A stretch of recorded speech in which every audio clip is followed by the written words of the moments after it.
Hello, welcome to Stories by Grandma. If you like these videos, please subscribe. Thank you. Today's story is a story about the history of Davy Crockett, as told by his daughter Matilda. In 1882, a reporter from the Gibson County Courier newspaper wrote the following article. A representative of the Courier called on Mrs. Matilda Fields, who lives near Walnut Grove in the 19th district of this county, a daughter of the late Colonel David Crockett, in reply to the question as to whether she would have any objections to giving us some of her early recollections for publication. She said she had none whatsoever, but that she was not in a first-rate talking humor, and besides, my teeth are all gone and I cannot get out much, but if I know of anything that will interest you, I will gladly tell it, she said. In answer to further questions, after a little reflection, she began. Well, I was born in Lawrence County, Tennessee, August 2nd, 1821. My father removed to this county from Lawrence County when I was 2 years old and settled on a place where John K. Witherspoon now lives, where we lived several years. He afterwards settled the place where Mrs. Harriet Jones now lives, but afterwards built on a place where Moses Whitehurst resides and was living on the latter place when he went to Texas. Father was twice married. His first wife was Mary Polly Finley, by whom he had 3 children, John Wesley, William, and Margaret. John married a daughter of Judge Hamilton in Weakley County and practiced law in Paris and Trenton, and I think represented the district twice in Congress. He moved to New Orleans and from there to Memphis, where he died. Brother William moved from this country to Arkansas and died in the state of a number of years ago. Margaret married Wiley Flowers, by whom lived in the county until their death. Sometime after the death of his first wife, Father married Mrs. Elizabeth Patton, whose husband had been killed by the Indians in the Battle of Horseshoe. There were 3 children by this marriage, Robert, Rebecca, and myself. Brother Robert went to Texas shortly after my father was killed and lived there about a year, when he came back to this county and married a Miss Porter, a daughter of Thomas and sister of John Porter of the 10th district. He lived in this county several years and moved back to Texas, where he is now living with his second wife. Rebecca married George Kimbrough, by whom she had 3 children. After Kimbrough's death, she married James Halford, by whom she had 6 children, all of whom are dead except one. Ashley Wilson Crockett, a son of Brother Robert, is living in Granbury, Texas, and is editing a newspaper. Robert H. Crockett, a son of Brother John, is now editing the Gleaner, a newspaper at DeWitt, Arkansas. Bob sends the Gleaner occasionally, for which I am truly grateful, although I can't read it much. It shows that a boy has not forgotten his old aunt. I was married the first time to Thomas Tyson, who died in 1849, leaving me with 4 children, 2 boys and 2 girls. Davy, my oldest son, died at the age of 16. Burris is living now in Hickman, Kentucky. Mary, with whom I am now living, married William T. Floyd and is now a widow. Candace married R. Edmondson and is living in this county.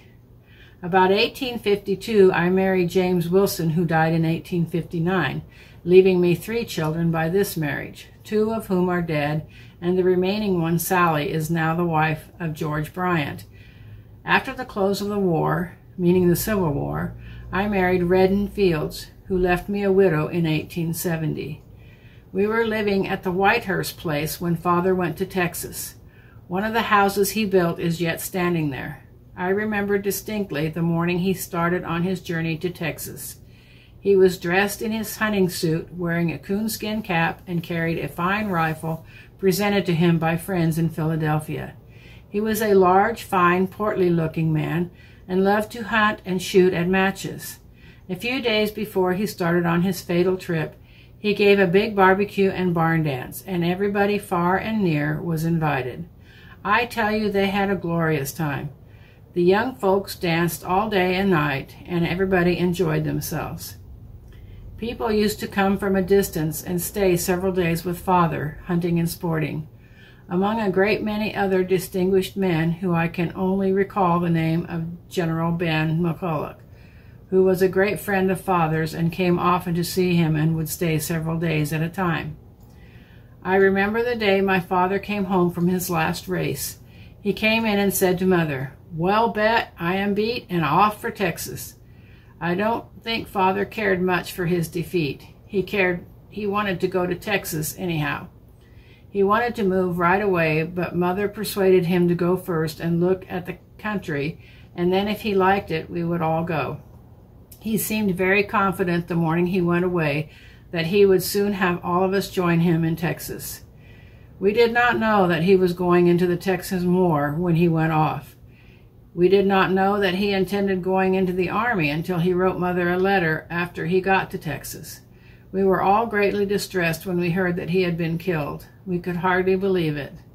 When Brother Bob moved to Texas, Mother went with him and settled on land given her by the state of Texas. She only lived about 6 years afterwards. Father spent so much of his time hunting, electioneering, or at Washington City that it seemed now like I was never with him much. Myself and Brother Bob are the only children now living. I think I shall go to Texas this fall to see my folks and look after an interest in some land there. That was the end of the article in 1882.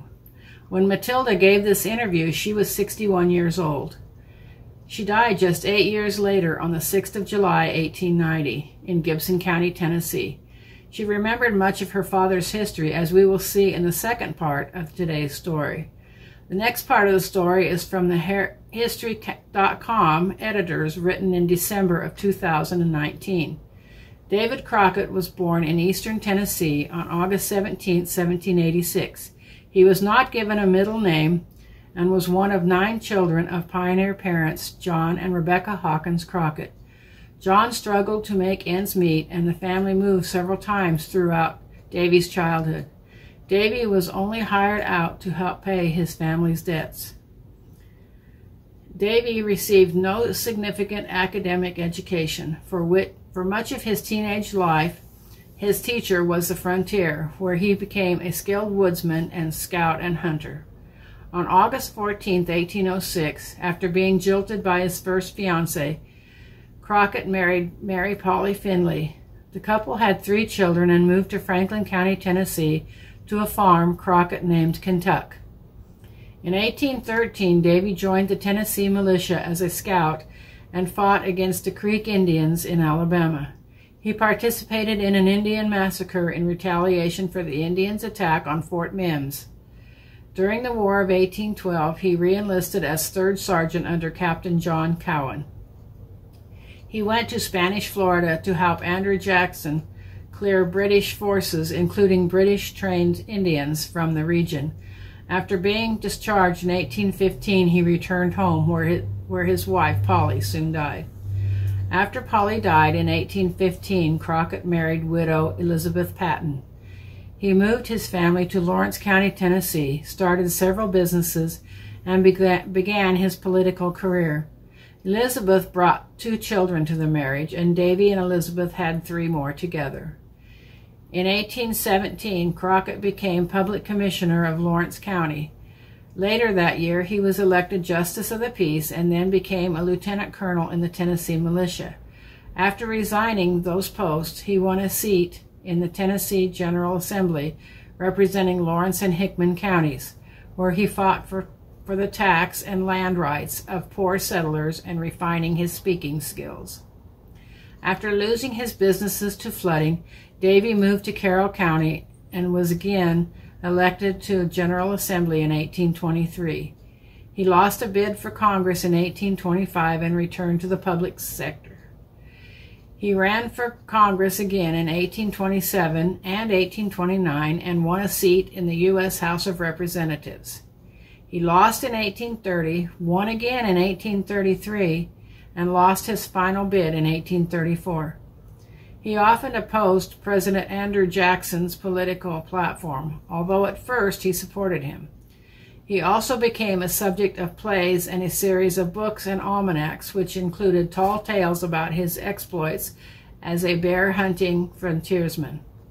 Hoping to set the record straight about the reality of his life and change his folk hero reputation, Davy wrote an autobiography and went on tour promoting it. When he returned and lost his seat in Congress, he famously said, "I told the people of my district that I would serve them faithfully, as I have done, but if not, they may go to hell and I will go to Texas." And he did. We all know that Davy was killed at the Alamo in San Antonio, Texas, in the fight against Mexico, and is buried there. His second wife, Elizabeth Patton Crockett, was born 22nd of May, 1788, in North Carolina. She went to Texas after Davy's death and lived on the land the state of Texas gave her in Acton. She died the 31st of January, 1860, and is buried in the Acton Cemetery. Her grave is a state historical site, the smallest one in Texas. Davy Crockett was my husband Ted's first cousin, 5 times removed. That's all for today. Thanks for watching, and don't forget to subscribe. Goodbye.